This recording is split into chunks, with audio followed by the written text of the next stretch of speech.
Hi అండి, నమస్తే. Welcome back to another vlog in Shannu's kitchen.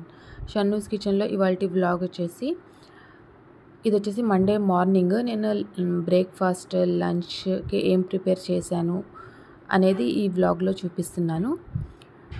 ఇక్కడైతే ఫస్ట్ నేను ఆలూ బీన్స్ కర్రీ ప్రిపేర్ చేయాలనుకుంటున్నాను. అందుకని దానికోసం వెజిటేబుల్స్ తీసుకోవడానికి వచ్చాను. బీన్స్ని అయితే నేను రాత్రే కట్ చేసుకొని పెట్టుకున్నాను.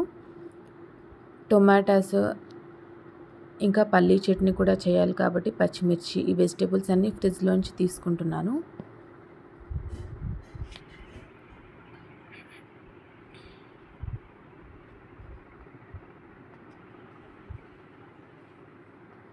మార్నింగ్ అనేది చాలా హడావుడిగా ఉంటుంది. ఇక్కడ నేను 3 పిల్లల్ని రెడీ చేసి లంచ్ బాక్సులు ప్రిపేర్ చేసి పంపించాలి. సో నా మార్నింగ్ బిజీ లైఫ్ ఎలా ఉంటుందో ఈ వీడియోలో చూపిస్తున్నాను. ఇదైతే ముందు రోజు చేసిన టమాటా రసం కొంచెం వేడి చేసి వేరే గిన్నెలోకి తీసుకున్నాను. దాని మీద ఒక ప్లేట్ కూడా వేసుకుంటున్నాను.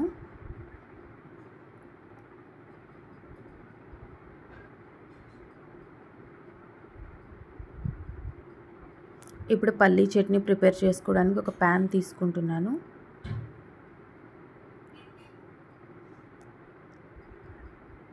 ఫస్ట్ అయితే ఇడ్లీ ఒక సైడ్ పెట్టేస్తే అది ఉడికిపోతుంది కాబట్టి ఇడ్లీ పాత్రలో కొన్ని వాటర్ వేసుకొని స్టవ్ మీద పెట్టుకుంటున్నాను. ఇదైతే 3 ప్లేట్స్ ఇడ్లీ పాత్ర. ఇది చాలా బాగా యూజ్ అవుతుందండి. స్టీల్ది, చాలా బాగుంది. ఫస్ట్ పిల్లలకి వేసేస్తాము, ఆ తర్వాత పిల్లలు స్కూల్కి వెళ్ళిన తర్వాత మేము పెద్దవాళ్ళం మళ్ళీ ఇడ్లీలు వేసుకొని తింటాము. వేడిగా అప్పటికప్పుడు చాలా బాగుంటాయి. ఒకేసారి 6 ప్లేట్లలో అన్నీ వేసుకుని అవి చల్లారించుకునే బదులు ఇలా అప్పటికప్పుడు చేసుకోవచ్చు. చల్లారిని మళ్ళీ వేడి చేసినాకనే అవి గట్టిగా అయిపోతాయి. కాబట్టి నాకు ఈ 3 ప్లేట్స్ అయితే చాలా బాగా నచ్చింది. ఇడ్లీ బ్యాటర్లో కొంచెం ఉప్పు అండ్ కొంచెం వాటర్ యాడ్ చేసుకుంటాను. జస్ట్ కొంచెం ఒక 2 టీ స్పూన్లు కలుపుకొని పెట్టుకున్నాను. ఈ ఇడ్లీ ప్లేట్స్ని అయితే వాటర్తో తడుపుకున్నాను. మీరు ఆయిల్తో అయినా గ్రీస్ చేసుకోవచ్చు. నాకు వాటర్తో తడుపుకోవడం అలవాటు, అప్పుడప్పుడు ఆయిల్ వాడుతుంటాను. ఇలా అన్ని ప్లేట్స్లో ఇడ్లీ బ్యాటర్ వేసుకొని పెట్టుకుంటున్నాను.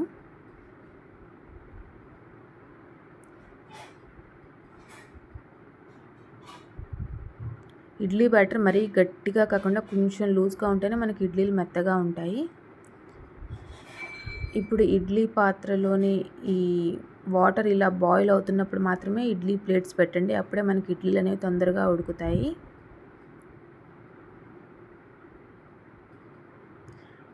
ఇప్పుడైతే రైస్ కడిగి పెట్టాలి కదా, అందుకని ఒక బౌల్ తీసుకుంటున్నాను.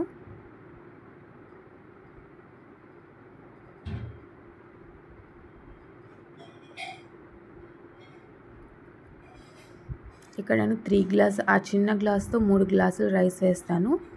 సో అది మా 3 పిల్లలకి సరిపోతుంది. ఒక గ్లాస్కి 2 గ్లాసులు చొప్పున వాటర్ యాడ్ చేసుకుంటాను. ఇంకా వార్చే పని ఉండదు.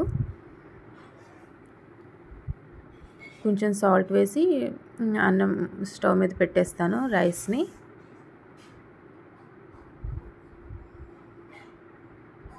ఇదైతే చట్నీ ప్రిపరేషన్ కోసం. ఈ చట్నీ ప్రిపరేషన్ నేను లాస్ట్ బ్లాగ్లో చూపించాను కాబట్టి ఇందులో నేను ఏం చూపించట్లేదు. మా చట్నీలో పుట్నాల పప్పు కంపల్సరీ కాబట్టి ఇక్కడ నేను పుట్నాల పప్పును రీఫిల్ చేసుకుంటున్నాను. ఇలా ఒక క్లిప్ పెట్టేసి వేరే చోట పెట్టేసుకుంటాను. కొన్ని పుట్నాలు వేసి వీటన్నిటిని చల్లారనివ్వాలి. ఇప్పుడైతే ఆలూ బీన్స్ కర్రీకి బీన్స్ నేను రాత్రే కట్ చేసి పెట్టుకున్నాను. వాటిలో కొంచెం వాటర్ పోసుకొని పక్కన పెట్టుకున్నాను. ఇప్పుడు ఒక కుక్కర్లో వండుతాను నేను ఆలూ బీన్స్ కర్రీని. సో కుక్కర్ తీసుకొని అందులో ఆనియన్స్ని కట్ చేసుకుంటున్నాను. ఈ ఆనియన్స్ని ఈ విధంగా స్టవ్ మీద పెట్టి కొంచెం ఆయిల్ వేసి కొంచెం ఒక 2 నిమిషాల పాటు ఫ్రై చేసుకోవాలి. కొంచెం పింకిష్ వచ్చేంత వరకు ఫ్రై చేసుకుంటే చాలు, మరీ ఎక్కువగా ఫ్రై అవ్వాల్సిన అవసరం లేదు.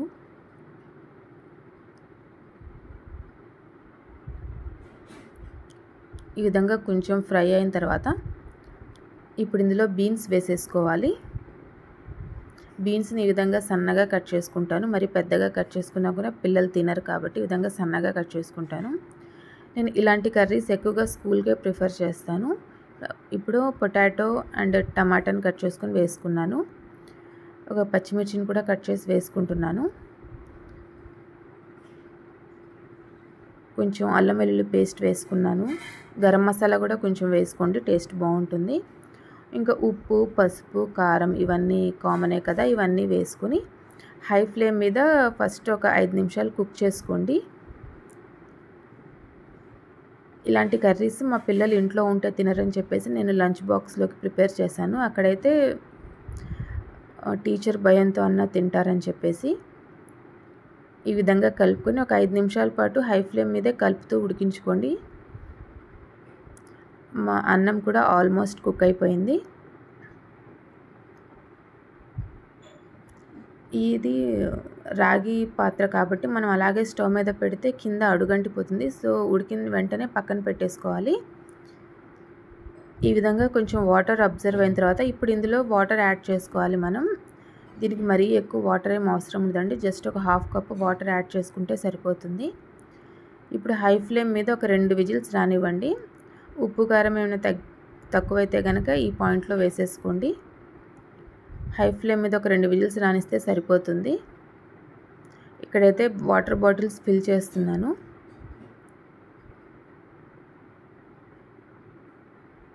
ముగ్గురు వాటర్ బాటిల్స్ని ఈ విధంగా ఫిల్ చేసుకొని పక్కన పెట్టుకుంటాను.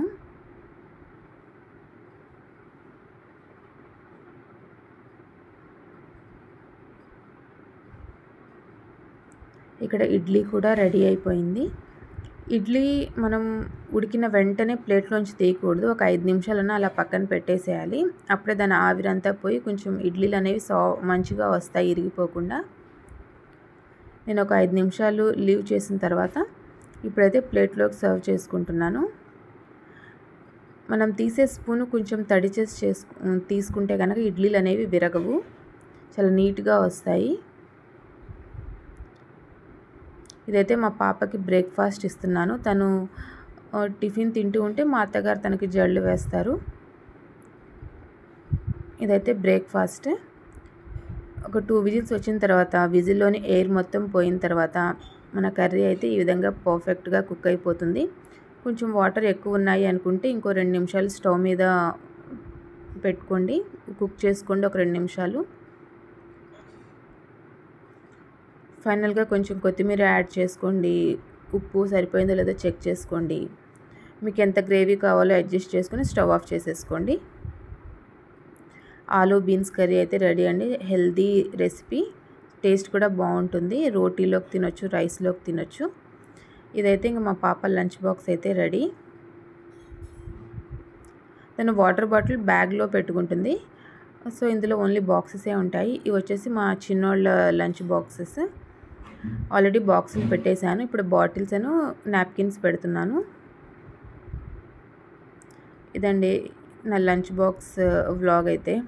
ఇంక ఇప్పుడైతే ఇది ఉసిరికాయల సీజన్ కాబట్టి ఉసిరికాయలు తెప్పించాను పచ్చడి పెడదామని చెప్పేసి. ఈ ఉసిరికాయలని శుభ్రంగా ఉప్పు నీళ్ళల్లో కడిగి బాగా ఆరబెట్టి తుడుచుకొని పెట్టుకున్నాను. ఈ విధంగా తుడుచుకున్న ఉసిరికాయల్ని చాకుతో ఒక్కొక్క కాయకి 2-3 ఘాట్లు పెట్టుకోవాలి. ఈ విధంగా పెట్టుకోవడం వల్ల మనం ఫ్రై చేసినప్పుడు ఆయిల్ అంతా లోపలికి వెళ్ళి బాగుంటుంది. ఈ విధంగా ప్రతి కాయకి 2-3 ఘాట్లు పెట్టుకోండి, సరిపోతుంది. ఈ విధంగా అన్నిటినీ ఘాట్లు పెట్టుకున్నాను. ఇప్పుడు ఒక ప్యాన్ తీసుకుని ఒక మసాలా పౌడర్ అయితే రెడీ చేసుకుందాము. 1 టీ స్పూన్ మెంతులు వేసుకున్నాను. మెంతులు కొంచెం ఫ్రై అయిన తర్వాత ఇప్పుడు ఇందులో 1 టీ స్పూన్ జీలకర్ర వేసుకున్నాను. జీలకర్ర కూడా కొంచెం ఫ్రై అయిన తర్వాత ఇప్పుడు ఇందులో ఒక 2 టేబుల్ స్పూన్లు ఆవాలు వేసుకున్నాను. ఆవాలు కూడా మరి కొంచెం ఫ్రై చేసుకోవాలి. వీటన్నిటిని మరి ఎక్కువగా ఫ్రై చేసుకోకూడదు, చేదు వచ్చేస్తుంది. ఫ్రై చేసుకొని పక్కన పెట్టుకోవాలి. పౌడర్ లాగా చేసి పెట్టుకోండి చల్లారిన తర్వాత. ఇప్పుడు ఒక కడాయి తీసుకున్నాను. కొంచెం లోతుగా ఉన్న మందంగా ఉన్న కడాయి తీసుకోండి. అందులో ఒక 250 ml వరకు ఆయిల్ వేసుకున్నాను. ఈ ఆయిల్లో మనం ఆల్రెడీ ఘాట్లు పెట్టిన ఉసిరికాయలు ఉన్నాయి కదా, అవి వేసుకుని ఫ్రై చేసుకోవాలి. ఈ మరీ ఎక్కువ ఫ్రై అవ్వాల్సిన అవసరం లేదు. ఒక 4 నుంచి 5 నిమిషాలు ఫ్రై అయితే చాలు. ఇలా ఫోర్క్తో గుచ్చితే ఈ ఫోర్క్ కొంచెం లోపలికి వెళ్తే కనుక ఇంకా ఫ్రై అవ్వడం అనేది సరిపోతుందని అర్థం. ఇప్పుడు ఒక బౌల్లో కానీ ప్లేట్లో కానీ తీసేసుకోండి.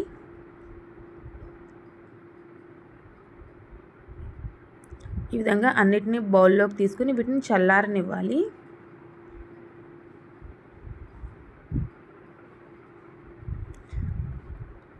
ఈ విధంగా చల్లారడానికి పక్కన పెట్టేసుకోండి. ఇప్పుడు అదే ఆయిల్ కొంచెం చల్లారిన తర్వాత మరీ వేడిగా ఉన్నప్పుడు వేయకండి. కొంచెం చల్లారిన తర్వాత మళ్ళీ స్టవ్ ఆన్ చేసుకుని అందులో ఒక 2 టీ స్పూన్ల ఆవాలు, దంచిన వెల్లుల్లి, ఒక 5-6 ఎండుమిర్చి వేసుకుని తాలింపు వేసుకోండి. ఈ తాలింపు కొంచెం వేగాక స్టవ్ ఆఫ్ చేసేసుకొని పక్కన పెట్టుకోండి. ఇప్పుడు ఈ చల్లారిన ఉసిరికాయల్ని మనం ఆల్రెడీ ఘాట్లు పెట్టాం కదా, ఇలా కట్ చేసుకుంటే కనుక మనకి ముక్కలు అనేవి పర్ఫెక్ట్గా వస్తాయి. చాలా ఈజీగా కూడా వస్తాయి. ఏమంత కష్టపడాల్సిన అవసరం లేదు. ఈ విధంగా అన్నిటినీ కట్ చేసుకొని పెట్టుకోండి. ఇప్పుడు మనం పోపు వేసిన దాంట్లో ఆయిల్ చల్లారిన తర్వాత కొంచెం పసుపు వేసుకోండి. వేడి మీద పసుపు వేసుకుంటే కనుక పసుపు మాడొచ్చు. ఈ విధంగా అన్నిటినీ కట్ చేసుకొని పెట్టుకున్న తర్వాత మనం ఆల్రెడీ వేయించిన మసాలాలన్నీ పౌడర్ లాగా చేసుకుని వేసుకోవాలి.